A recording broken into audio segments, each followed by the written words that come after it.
The World That Couldn't Be. Written by Clifford D. Simak. Narrated by Tasha Nerys. Part 1. The tracks went up one row and down another, and in those rows the vua plants had been sheared off an inch or two above the ground. The raider had been methodical. It had not wandered about haphazardly, but had done an efficient job of harvesting the first 10 rows on the west side of the field.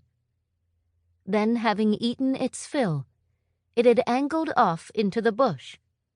And that had not been long ago, for the soil still trickled down into the great pug marks, sunk deep into the finely cultivated loam.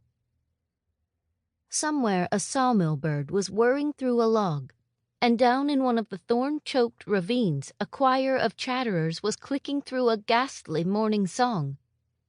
It was going to be a scorcher of a day. Already the smell of desiccated dust was rising from the ground, and the glare of the newly risen sun was dancing off the bright leaves of the hula trees, making it appear as if the bush were filled with a million flashing mirrors. Gavin Duncan hauled a red bandana from his pocket and mopped his face.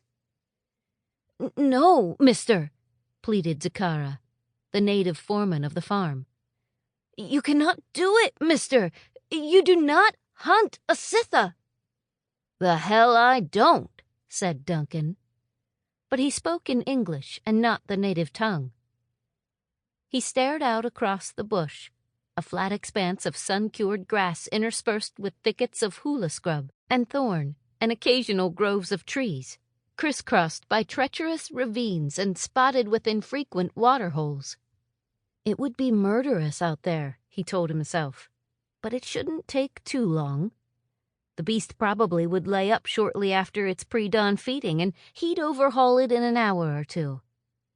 But if he failed to overhaul it, then he must keep on. "Dangerous," Zakara pointed out. "No one hunts the Cytha." "I do," Duncan said, speaking now in the native language. "I hunt anything that damages my crop.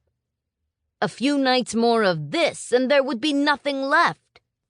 Jamming the bandana back into his pocket, he tilted his hat lower across his eyes against the sun. It might be a long chase, mister.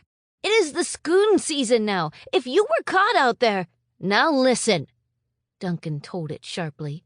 "Before I came, you'd feast one day, then starve for days on end." Sample complete. Ready to continue?